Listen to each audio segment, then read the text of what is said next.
CT is the first to cry even before me? Plus, an awesome opening challenge. Cara vs. Laurel is the rivalry that'll never end. CT pro tips, a simple puzzle stumps a lot of people. Cory on the verge of wasting his power. Era 1 realizing they're all best friends and this is gonna suck. And Era 4 sets the stage for a Paulie Theo showdown. It's the challenge. Battle of the Eras, episode 1 recap coming up right now.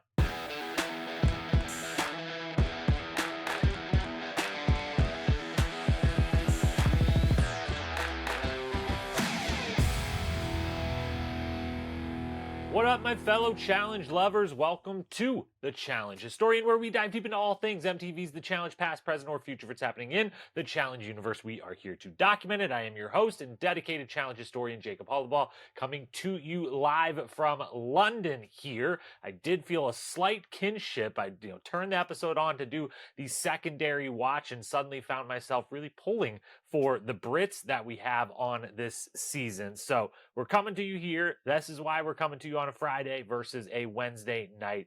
Thank you for your patience. And as always, we find out that sometimes there's pros to waiting a little bit because we do learn some things from the cast on social media. Lots to get to with episode 1 of Battle of the Eras. Before we dive in, quick programming reminders. We did the franchise recap series. We got 34 of the 39 done over the last 40 plus days, 42 days ago now when we started that. So go check those out. I know it was a ton of content to consume. They will be there forever. So your favorite seasons, if you haven't went back and watched the little recaps of those that I did, go check those out, as well as the ranking of all 39 seasons of the challenge at the end. We put them all in ranked order, 1 to 39 every flagship season. Go check that out. Let me know what I got right, what I got wrong, anything in between. All of that. And by the way, that's a quick video. That ranking isn't, some blown out thing. It's pretty quick. It's like 20 minutes long. So if you're watching it and you're like, wait a minute, how the hell did you put this season at this place on this list?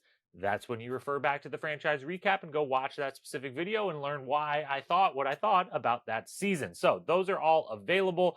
And then next week, Era's recap will be the only thing coming out between now and next week will be episodes 2 recap, which will also be on a Friday while I am still here in Europe. And then after that, we will get back to Wednesday nights recording and release of the episodes immediately after the actual episode itself has aired. So that's the upcoming plan for this podcast. If you've been here a while, if you've been here with me for any other seasons, you know what we do. But for those who might be newer, or just to update you, because it is the start of a new season, we're going to walk through the episode, hitting all the storylines, all the opinions that I may or may not have. Then we're going to hand out some awards, best quote, best moment, episode MVP. And then we're going to make some predictions, which for this week, we've got a ton of eliminations to predict for next week's episode. So that's what we got going. Thank you, as always, for being here. Subscribe, rate, review, all that good stuff. Love you, appreciate you. Let's dive in. Eras 1, Battle of the Eras, episode 1. We're off to a strong start. Let's go. Kicking it off with the opening itself before the daily challenge, because this does open at the daily challenge. We do, in fact, get a true Spies, Lies, and Allies style launch special. We thought that's what we'd seen last week, but exactly as it was back on Spies, Lies, and Allies, everyone's favorite season, I know, the launch special was really, truly episode 0 and really, really mattered, not just because it was fun and great, but because episode 1 then quite literally starts with them borderline at the starting line of the daily challenge. So we get that set up here, but we do then get a little bit of an extended opening montage and opening, TJ talking to everyone and all of that. And it was wonderful. It was fantastic. The montage itself, obviously, wasn't going to be some super duper long thing because we just had the launch special and they put so much history into that and the trailers and everything else. So this was a great little one more time. Hey, here's a whole bunch of clips. Not that we're not going to see a bunch of stuff from the past throughout the season, but a one final little, here's another montage to really set it up, really get you in your feelings, really remind you how long a lot of us have been watching this program and how long this program has been around. It was fantastic. All of them pulling up in the shipping containers, coming out to the Lincoln Park needle drop. I always wonder, Well, I know that I'm probably one of the few. I don't know. Maybe there's a lot of you fans out there that are like, this was actually a fantastic song for this moment. I thought it was, but I always wonder for the cast themselves. Obviously, they're doing a lot of stuff on screen and in the moment that like doesn't have, isn't accompanied by the music that we have. So it maybe feels a little weird for them, I would assume, in the moment of like, we want you to run out of this shipping container yelling, whooping and hollering, and don't worry, like it'll look badass and cool on the edit because we're going to put music and light effects and all this kind of stuff to it. I would love if I was the cast. I'd be like, can you like even if you change the song, could you play the music when we come out of here? Like, can you have a boombox somewhere? Give us a little bit extra, like add to the feeling. I always wonder if that's something that may or may not happen. But I love all of that. The backdrop is insane. Behind TJ, him walking out, his entrance is as good as it deserves to be, which it deserved to be great, and it absolutely was great. Loved that. It just looks so cool. The setting they're at, all the light shows, everything about it is amazing. And then CT is the one that gets emotional out of everyone. I'm sure there was out of the 40 of them. I'm guessing there was more than one that got a little teary eyed, a little misty eyed, a little emotional over like realizing the gravity of like, holy cow, I can't believe all of these people are here doing this, that we're all been doing this for so long, that this is the culmination of it, all of it. But it was amazing to see him be the one to do that and to get to have that moment with him and in the confessional talking about what this show means to him and how this is his family and everything else. It's great to see him come all the way around to that appreciation, because not that he never didn't appreciate it before, but I don't think he was very good at showing the appreciation at a lot of points throughout his time within the challenge and his career in this world. And I think of the last couple of years, a big sign of it has been him starting to attend a bunch of the challenge manias. I'm very fortunate he's coming to Chicago here in another only like a month, I guess now, month and a half. Um, but interacting with the fan base in that way, doing cameos, things like that, where he, that's not something we would have expected from CT even only a few years ago now, but he seems very comfortable as I'm one of the elder statesmen. I'm one of the biggest stars this thing has ever produced, if not the biggest. And I appreciate it. I love what it gave to me. I love all the experiences, and I want to interact and, give back to the fans and how much it means to me. And we see it in this moment, how much it means to him. And it's really, really wonderful. And it just left me being like, man, most of the fandom roots for this guy. A vast majority of the challenge fandom, I would basically say 100% of challenge fans are like, are you rooting for or against CT? You're rooting for. But then when you put it up against other people, a vast majority are still like CT over everyone else, or especially like CT versus bananas, that sort of thing. If anyone was somehow on the fence or somehow not rooting for the guy, I think this moment solidified. Now everyone is rooting for this guy. We hit 100%. We went from whatever 90 something percent we were at before to 100%. And then, of course, they find out that they are playing for $1 million, which we get the wonderful callback from Aviv saying she, if she would win that, maybe she gets some reunion boobies, which is a callback to her season where Casey, was that the season Casey got the reunion boobies? I think it was. I can't remember now. Well, she would have made the final, so she got some money. They finished. So yeah, I think it actually was that one. It was Casey that has done that before. I think one of a couple people that has done that. But either way, an amazing callback, an amazing quote, and thank goodness they're playing for $1 million. It only is right. The daily challenge itself, then, that they play, it is a fantastic game. It is a great pick for this opening challenge that needs to be very cool to watch. It needs to be, difficult, but to a level that it's a pretty even playing field. This doesn't, we do have a lot of the people you would expect end up winning here, but not all of them. And it's certainly not something set up for like this type of player is just going to dominate. It's a very, very good game. I really love it. And most of all, I really, really appreciate and think we all should. Well, assuming that you have similar, I guess, assuming that you think similarly to me, but I am always a fan of everyone going at once versus heats. And now we have to trust that you're timing this correctly and all that stuff. And it's just more fun to watch them go at once. And the fact that they did an opening challenge with 40 people competing, and they were like, we got to put in the work. We got to put in the time. We got to make 40 of these puzzles. We got to make 40 of these little, soup cups that they're paddling in, 40 of these stations versus the easy way out here is to do era heats. It's way easier to say we only have to build 10 of everything. We'll do 4 runs of it. That sucks for the cast to sit there all that time, but it's way easier for us on the production side. And instead, they're like, no, we got to do all 40. So thank you to the production team. Can't thank you enough for the effort that went into let's get all 40 of these people doing it together at one time. Fantastic. Now, to the editing. The one thing about the editing, we know to never believe it fully. It's always going to be creating stories, creating narratives as best they can with things that actually happen. But one of the things that doing this podcast a couple days after the episode versus immediately after it airs is getting to see a little. I haven't been super online, but enough to see a bunch of the commentary from cast members of like, hey, I actually finished here, or I finished third, yes, of my group, but we finished way before this person or that person, or way after this person, and just a bunch of people saying we did a little bit better, or even honestly a little bit worse than it showed. And so, yeah, don't believe everything in the edit. Part 7,000 that were on. Outside of getting first or last on your era, which they can't really manipulate, we don't 100% know exactly the order of everything. It's not exactly, so just take it all with a grain of salt.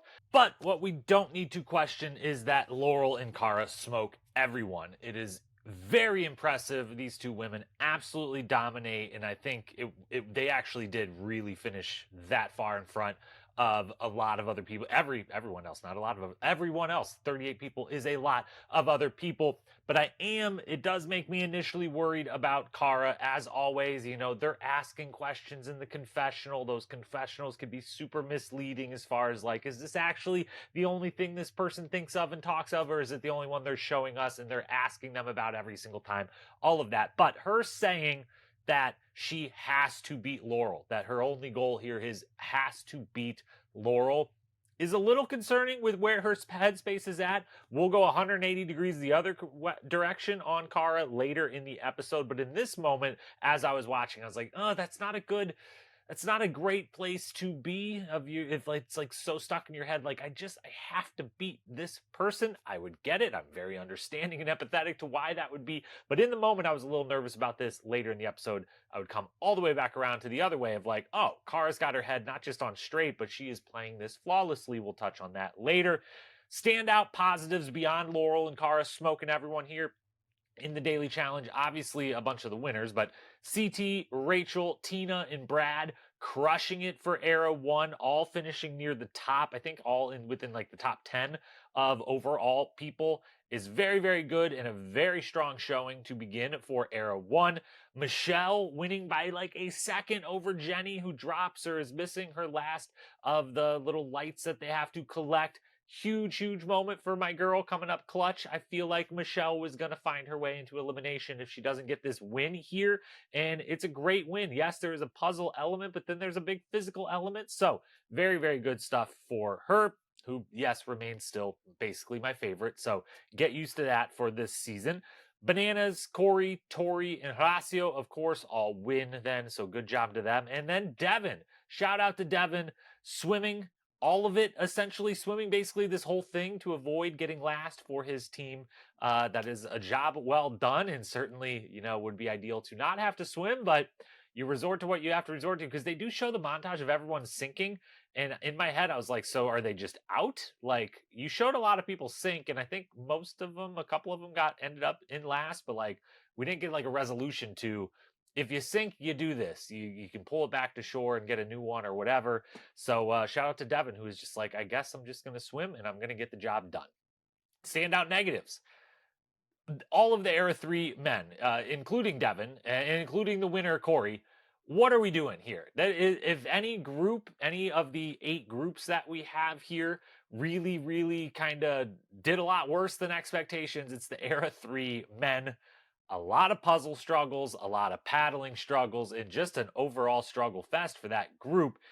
Now, is the editing anywhere near accurate on the puzzle? That is my biggest question from hearing all the other people on Twitter say, I actually finished here, or we finished kind of in this order, all those other things. Because in the episode, they make it, and maybe it really was, and if it really was, my goodness, but they make it seem like, hey, like, Laurel and Cara finish, and most people are still doing the puzzle, including basically all of the Era 3 men. And I'm like, this puzzle is like 10 pieces 3D puzzle to spell 40. It's not that hard. It can't, even if it tricks you up, you stumble, you're nervous, the whole thing, it can't take longer to do the puzzle than it does to paddle out to 10 different buoys and then paddle back to land.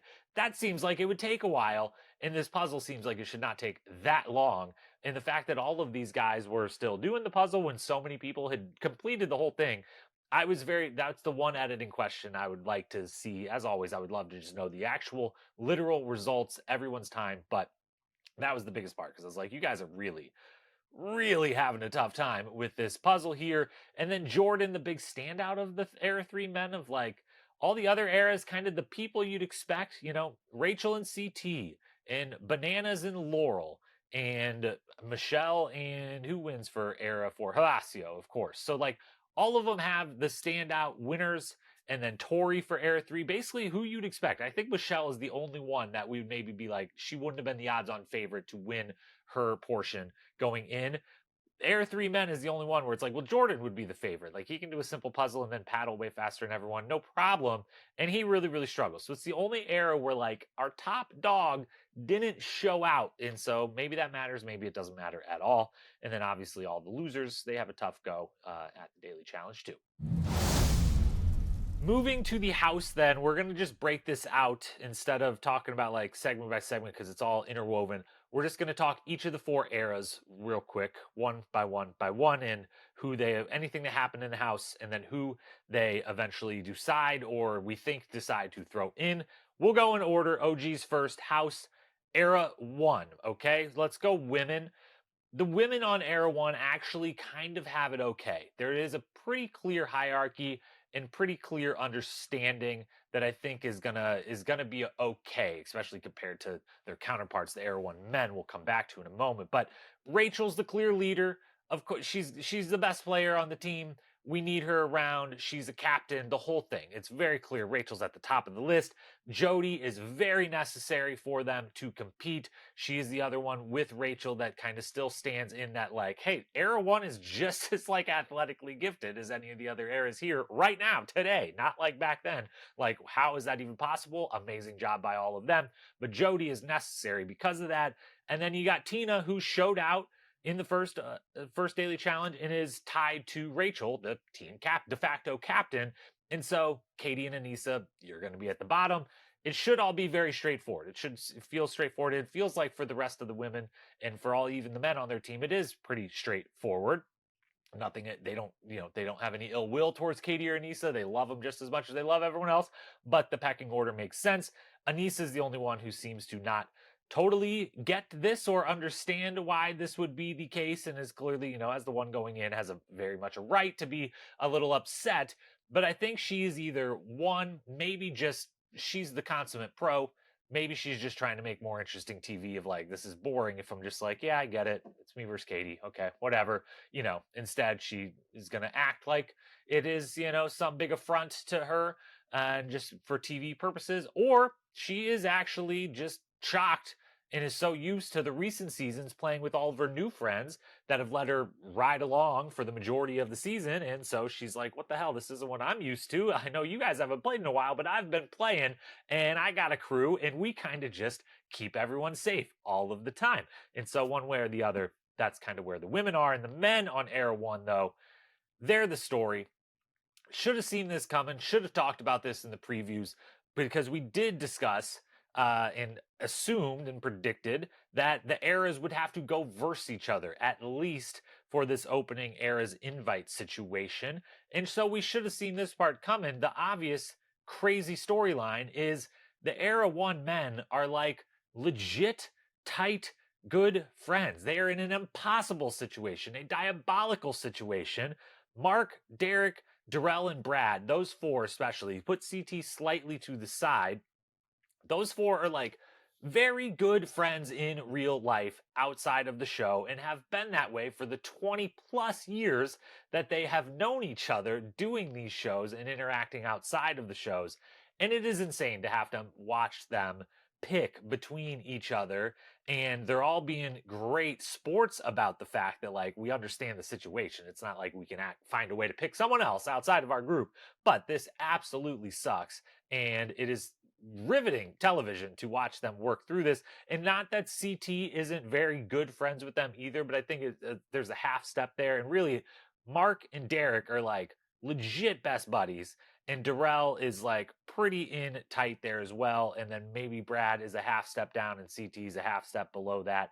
But regardless, they're all super duper tight, super duper good friends, and it's thrilling and heart wrenching TV to watch them have to make these decisions. I'll be interested to see if they have to make these decisions more than once and how that all works. CT worrying about Darrell's one performance feels premature, but then you also realize, given the situation they're in, given that all five of these men are, beasts who at their best are absolutely great at this game across the board, it makes sense. They're like, well, I don't know what else do we have to go. We have the one performance last night in the middle of the night, so like that's what we've got. So I get it, but it does feel a little premature. Like he's Darrell, man, he's Darrell. But then it's like, well, yeah, but he's Brad and he's Derek and he's Mark and he's CT. So like, what else am I supposed to do or judge? Derek though then puts himself in versus Mark. Interesting move.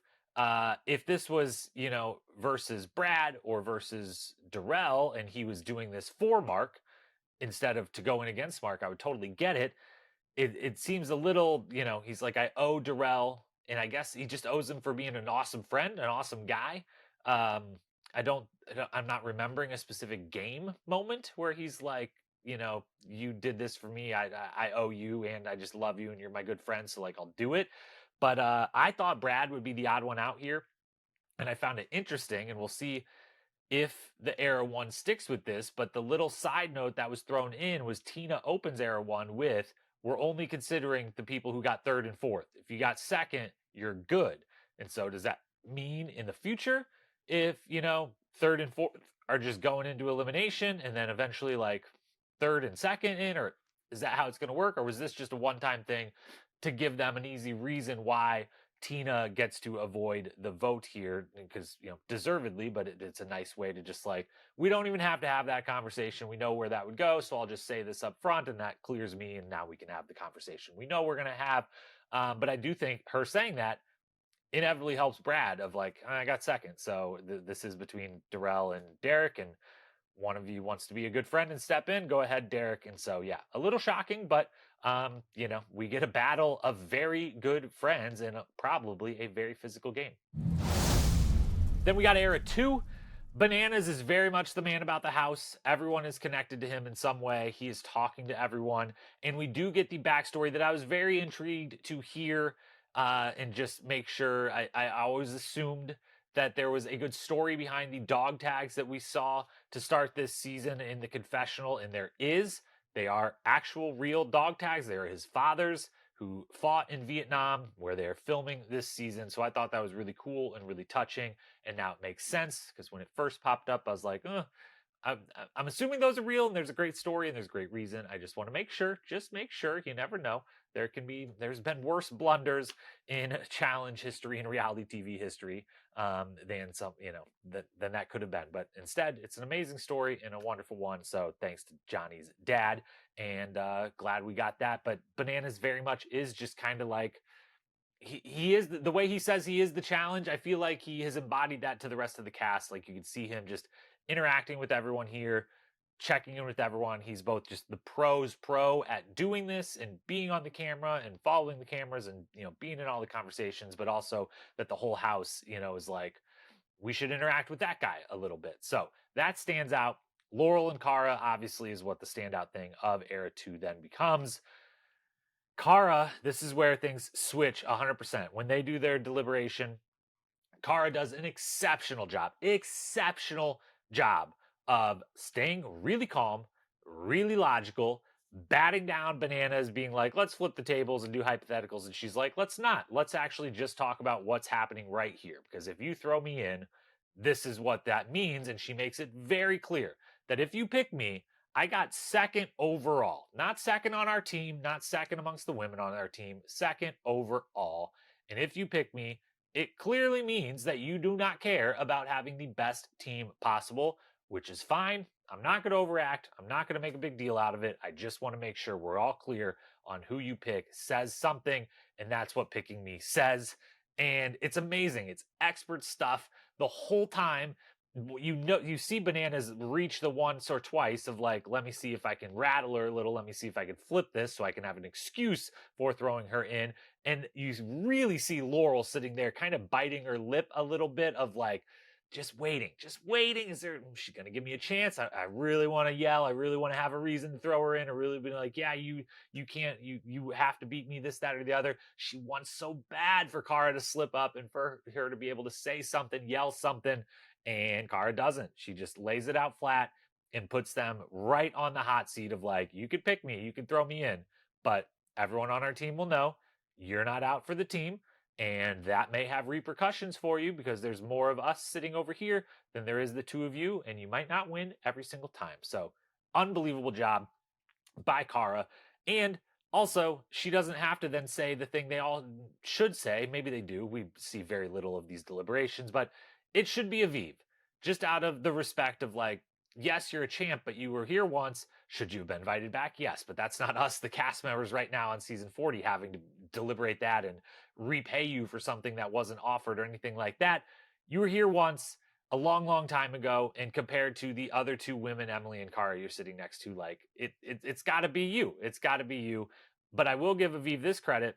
She plays the best card she has, which is the I don't have the experience. That's true. But I also don't have enemies or come with drama. And it seems like everyone else does. And so that's a very well played card from Aviv. But I do think it should be her on the men's side. It's a tough spot for Brandon to be in. Of like, hey, Ryan, great reason of like, I don't want to go against my best, literal, real life best friend, Derek. So he's out. And then Nehemiah beat me once. So whatever. I don't, maybe that'll happen, maybe it won't, but we know what happened. Nehemiah beat me. So I want to go against you. It's a pretty tough spot for Brandon. There wasn't going to be a lot. And this, the men's side of the era too, it's kind of like Bananas is over here on his own, and then Ryan and Derek, and then the other two are kind of just floating there. Like Nehemiah's not super connected to anyone on his team, and neither is Brandon. And so I think they're gonna end up the short end of the stick more often than not. Era 3, then. Let's start with my guy Tony. Give Tony a lot of credit. I love Tony so much. If you didn't know that already, know that now, because hopefully, fingers crossed, he's here for more than just this week and next week, and I'll get to talk about him a lot. But I love Tony, love him so much, and I give him so much credit. I know that I've been slowly here making my case of like all of them should be going strongest team route, and that is the smart thing. But for him, he is going anti strongest team. He is going, let's not have the strongest team. But it's because having the strongest team and going that route would mean throwing himself in.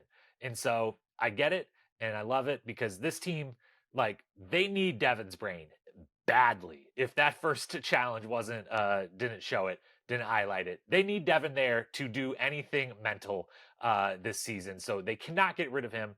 And if they were doing strongest team, they cannot get rid of Jordan. And so therefore, hey, Tony, you're going in against Leroy. So I understand he's going against what I think is the best strategy overall for the teams, but it is, it would be against his own good. So of course he's going to go that way. He makes his move. He pitches it early. He goes to Cory immediately and is like, whatever, we got bad blood because you chokeslammed me the one time over some leftover pasta. That's silly. We shouldn't care about that. Let's move on. And let's make sure that, we're putting in Jordan. Like, are either of us going to beat Jordan? No, we're not. So let's be honest about that. Let's be honest with each other. And let's take this move because over the years, we haven't always taken the big moves that we both act like we should or know that we should, and we don't always do them. And that conversation the two of them have is maybe my favorite moment of the whole episode. We'll decide when we hand out that award. But there's a moment where he asks, like, do you want to be the best player on your team? Or do you want to have the best players on your team? And Cory responds with, I want to be the best player here. And he's very sincere in that response. And you can see it on his face. And then they cut to Tony's face. And Tony, like, really feels like, you can tell in that moment, he's like, damn, yeah. Like, that would be dope. Like that would be so nice. I wish I could have that. I wish you could have that. And they have this like moment of realization between them that maybe I'm reading way too much into. Maybe they weren't thinking any of this in the moment at all, but I have to imagine there was a little bit of it there. Or if they weren't, they would hear me say what I'm about to say and be like, yeah, that actually was going on. But I felt so much like the little nod they share after he says that I wish I was the best player here. And they both like nod and grimace in agreement with each other. That felt to me like two guys who were at one point the future face of the show. They were brought in, they were big time rookie and sophomore campaigns. They were very much, this is the future of the show. This is the leaders of this era. And then it fell apart a little bit. They were still always around, especially Cory, but it was never fully realized. They became really good role players and not the star face of the franchise players that maybe they very much seemed like they could be the first couple of seasons. And they both probably down deep wish they could have had their real moment in the spotlight. Like the moment beyond, like, Tony, you betrayed bananas that one time, and that's great, but it wasn't winning. And, Cory, you had some great moments here. You had, Nelson sacrificing himself for you. You've been in a bunch of finals, but it wasn't winning. It wasn't dominating a season. It wasn't being the face of a season or the champion of a season. And I felt everything that wasn't being said in that moment was all of that, of like, we were the guys that had it and let it slip away. And not that it hasn't been great and we haven't been blessed with all this, but like, we could have been Jordan. We could have been bananas. We could have been the top guy, the face of our era, and we didn't quite realize it. And so, like, what are we doing here? Why are we not working together and doing more? So I just love that moment, everything about it. Also, though, they should keep Jordan and put in Tony. If they're being smart, keep Jordan around in case he loses to Leroy. Leroy's a very good elimination competitor. You don't want to lose either of them, probably. I don't want you to lose Tony either. I'm rooting for Tony, so please don't put him in, but you probably should. On the women's side, Avery is in a tough spot, not knowing anyone. And this is why Ashley was so badly needed here. I'll try to make this the last time this season that I harp on this, but Ashley was the biggest snub, the biggest one that like they didn't even invite her, and it makes zero sense. She is the definitive female of this era, I think, even probably above Tori, who I think more of as the era 4 anyways. And if Ashley was there in Avery's spot, the numbers would be so compelling on this team. Because right now the numbers are in Tori's favor to have control over Amanda and kind of just Tori's side, Tori's faction, her, Devin, Jordan, Nia, to kind of be able to do as they please versus Amanda, who is like Tony and Cory, like, come on, we got to go against them a little bit. Like, we can't let them run our team. But if it's Ashley there instead of Avery, then things get super interesting. The team feels very evenly split. Ashley is going to be loud about her and Amanda and standing up for them and talking down to the others. And we have like a fierce inter-era rivalry that would be butting up against each other. Literally episode 1. Like, this deliberation would have been the deliberation of the episode if that was Ashley and Amanda sitting there talking to Tori on the other side and Cory. And it would be so good. It was already really good in this, but just if she was there, it would be unbelievable. So whatever. Instead, I assume Tori is just going to go with like, we're going to send in Amanda, and Cory, like, come on, get on board here, because it is, yes, I get to send in my rival and hopefully send her home, but also it's just the smart thing from like the best team perspective. Like, we probably, if we had to choose, we would get rid of Amanda. So it seems pretty straightforward that that's what's going to happen. Era 4. Last season's high quality drama. Yes, high quality drama. Respect for B-Fank is getting sorted out here as we expected on this season already. Michelle, my favorite, being so attached to Olivia is making me a little bit nervous for the future, how these things go for Michelle. I don't know if that's a super positive connection to have in the house, is like my ride or die bestie that I'm going to, already be tearing up over the thought of her going in the deliberation. I don't know if that's a great place to be, but we'll see, to be seen. One of my favorite things we didn't see because of time constraints, again, this is no knock on production or editing at all. There's 40-person cast and we're getting 60-minute episodes here. Like, it's very difficult to show anything of interest. It is kind of astounding that all the cast members haven't come out with more things of like, I can't believe we didn't see this, that, or the other. It's like, yeah, there's 40 of you interacting over the course of like a day, and they're showing us 60 minutes worth of it. But one of the things that came out was Olivia and Nerys had said, we had multiple conversations. I think Olivia put it like, some were difficult, some were sweet. But like they had productive conversations, bridge building type of conversations that we don't get to see here. And so, that's one of many things. I'm sure that there's so much compelling things that they has to be left on the cutting room floor, but that's one that's worth shouting out. Josh schemes and skates his way through a nomination. So it seems. Obviously, it seems by the end of this, it's Theo versus Paulie. Um, it should be Josh. It should be Josh, but he pitches his relationships, which is the wrong thing to pitch. I think Paulie does a horrible job of reversing this on Josh with his like, I have relationships too. You just don't know about them. I'm like, Paulie, that sounds worse. That sounds worse, dude. What are we doing here? But Josh's relationships sound horrible if all of his relationships are out. He's like, I've got all these great relationships on all the other teams. Like, okay, we don't want you around then. That sounds horrible. I doubt that TJ is going to let us be on our team for the whole time, and I doubt their team's going to have very much say in what our team does while we are a team. So those relationships, if I was a betting man in that house, mean only bad things for me sitting next to you on your team, and only good things for you, Josh, sitting here. So that should actually work against him, and it works in his favor. Again, Paulie just really drops the ball on how he tries to flip that. But then I think Paulie the whole time was pretty certain, that him and Theo weren't going to be able to help themselves, and this was going to be what it was going to be. And I think this is where Paulie, being the entertainer, gets in the way of Paulie, the challenge player cast member, because I think he is an entertainer at heart. He loves the theatrics. He can't help himself. So in this moment, he's like, well, walk in that room. I can imagine him being like, it's probably going to be me. And so if it's gonna, I mean, if I'm already gonna go in, let's make it a show. Let's make it fun. Let's add some fireworks. Let's be a little dramatic. Why not?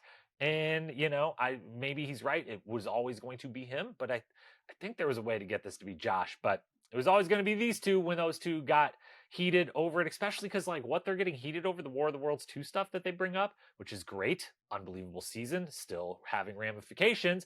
Josh was a part of the voting in Theo every time too. So, even having that, Paulie could have gone a different route of been like, his relationships are going to hurt any of us and help him. And also, Theo, I know we got this history and we don't like each other over all this stuff, but the stuff you don't like me over, he was as much a part of that as me. My girlfriend did most of it. Josh was equally as a part of it as I was. And maybe there's a route to go. But instead, we get the incredible scene that we do. They stare each other down.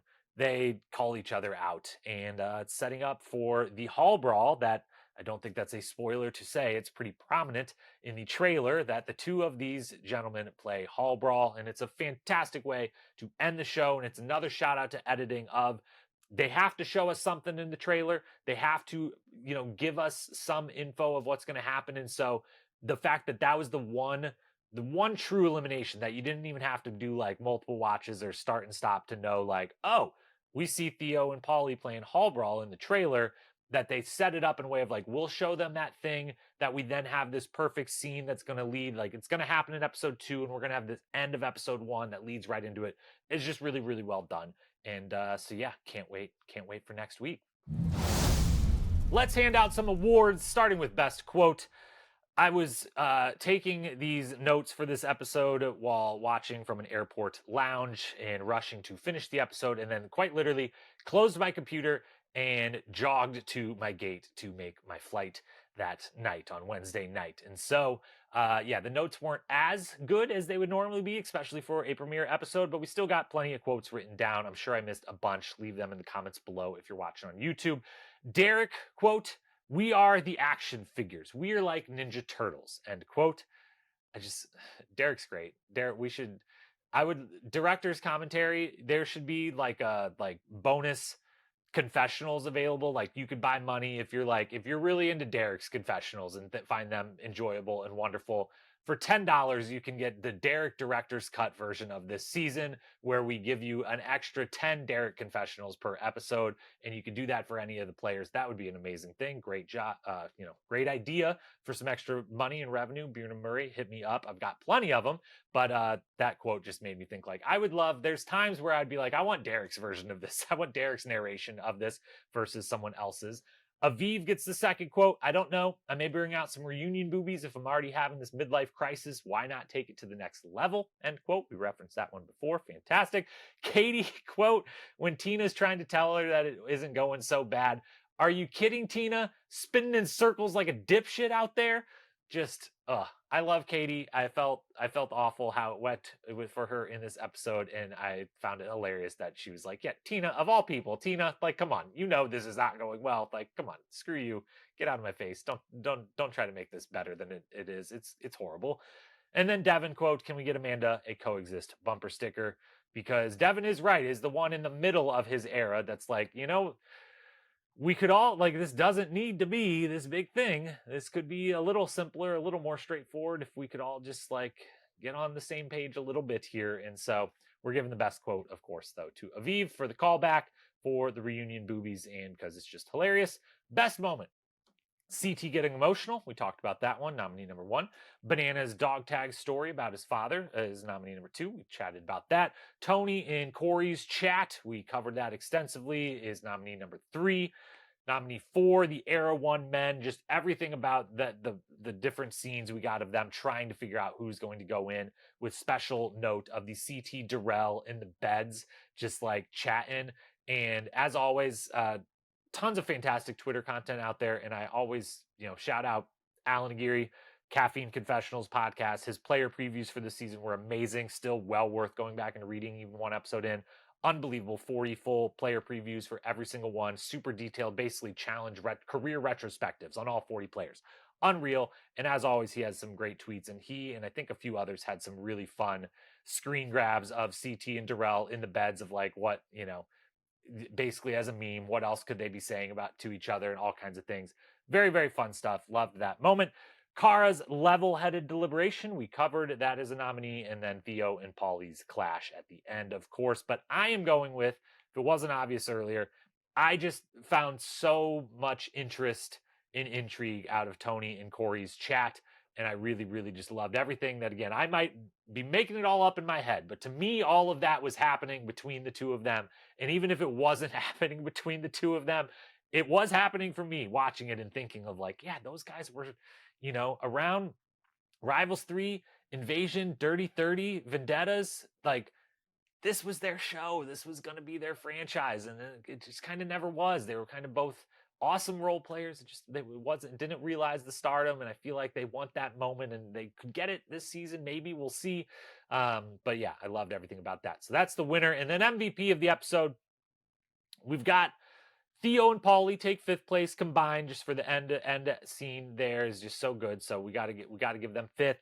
I got to give my guy Tony fourth. He was very active, not just that conversation, the one best moment, but then, he was very funny in the daily challenge and the puzzle, everything else. Tina in third, great narration this episode, crushes the daily challenge. I think is very prevalent in her team's deliberation, the whole thing. Cara second, obviously a huge episode, very prominent in the episode. Her performance in the deliberation is, covered that. But first, it's tough in a 40-person cast. They're giving a lot of people screen time. There's no one that totally dominates the story or the screen time in this episode, but I think CT has to be the episode one MVP. We opened with him for a reason last week. They opened with him for a reason this week. He's the one getting emotional, talking about what this means to him. Perfectly done. He's the one that wins for his team. He's kind of leading this very difficult, the most interesting of the deliberations to me. He's kind of at the forefront of like kind of having to pick the whole thing. Oh, one thing, quick aside that we didn't mention. Complete 180 went out of nowhere when they're trying to pick which woman is going in, and Rachel's like, so we're going to let the men pick the women's side. The men's side, I didn't have to pick because Derek volunteered. We're going to let the men pick the women pick the men, I guess. Maybe that is also a new rule for Era 1 going forward. But it seemed like just a way of like, Anissa is going to get least mad at CT, so we'll have CT act like it was 100% his decision here. forgot about that. Definitely worth calling out. But yeah, CT, MVP of episode 1 of Battle of the Eras. And with that, now for some predictions. Of course, we go into episode 2, and we know that there is literally 8 eliminations to be played.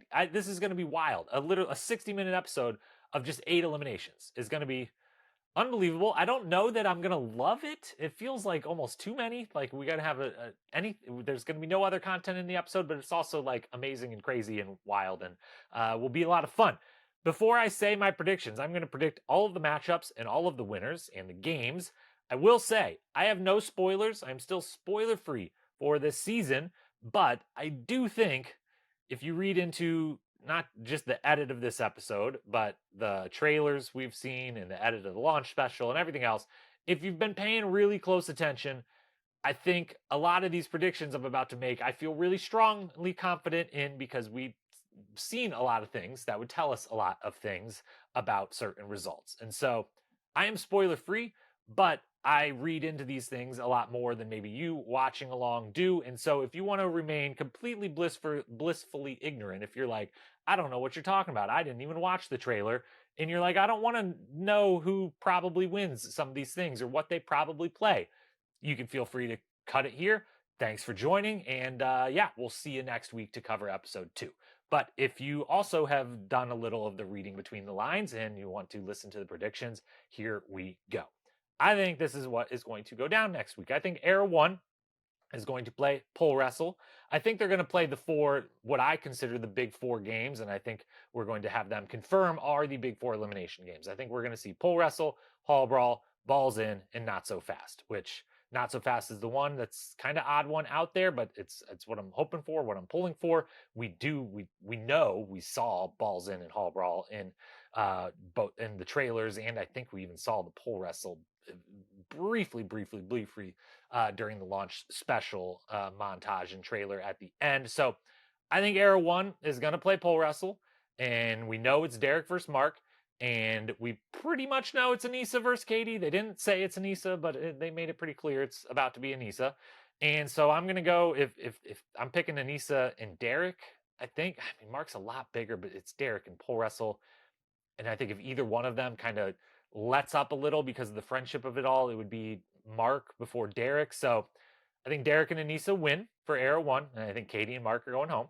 For Era 2, I'm guessing this is the one, I don't know. I think they're going to play Not So Fast. And I hope they do, because I think it is the 4th of the big 4 in my book. But it's the one we haven't seen, as far as I know, in the trailers or anything. And we know it's going to be Brandon versus Ryan, or it was directly signaled. I guess he didn't definitively say. And then I think because of how they showed what we saw, I think they're still going to pick Cara. I think they're going to put in Cara versus Kellyanne. And so in those matchups, if they play Not So Fast or if they play any other game, I'm taking Cara over Kellyanne. I don't think we're losing that story this early. I just don't. And I think Cara's really good. And I think Brandon, who has been very good at eliminations in the past and a couple different times, I think Brandon pulls it out versus Ryan. So I think Cara and Brandon are your winners, and Kellyanne and Ryan are going home. Era 3 predictions. I think they're playing balls in. And I'm going to assume, based on the conversation we see, that Amanda is going in versus Naya. And I think based off what we see, I think Tony is going to go in. I think that Tori is going to be able to help protect Jordan, and Cory's just going to kind of go along and be like, you know what? I'll side with the majority of my team over here, and I'll do kind of what Tori wants, and we'll put in Amanda and Tony. And I think doing so leads to Amanda and Tony both leaving. I think Leroy and Naya are going to win those, whether it's balls in or anything else. I think Leroy and Naya get the job done. And then Era 4, we know, is playing Hall Brawl because it was very prominent in the trailer. And we know it's Theo versus Paulie. And I assume on the other side, I would predict that it's Olivia versus Nerys, which would be a fantastic storyline. Maybe a small chance that it's Jenny. I hope, because they're playing Hall Brawl, I really hope for Nerys' sake that it is not Jenny. I would like this to be a fair fight and the good storyline of these two best friends turned rivals facing each other in a headbanger is pretty amazing. Assuming it's Olivia and Theo versus Paulie and Nerys, I'm taking Olivia and Theo. I think. I'm torn on Nerys versus Olivia, but I'm Olivia. It's Hall Brawl, and she's done the Hall Brawl esque thing on Ride or Dies and did very well. So I'm taking Olivia. I'm taking Theo. I'm taking Nerys and Polly to exit the game. So Olivia, Theo, Naya, Leroy, Brandon, Cara, Derek, and Anissa. Those are my 8 predicted winners. Holy cow! 8 eliminations in one episode. This is wild, unbelievable stuff. So that's predictions for next week. Go back to the season preview if you want the finalized predictions or the launch special where I gave my final, like, 3rd round edits of the predictions for the season. Thank you for being here. Thank you for watching. Again, next week we'll be back on Friday again. And then after that, we'll be to our normal Wednesday night routine. Appreciate you. Love you. Comment below anything I got wrong, anything I missed. We'll talk again next week. Peace.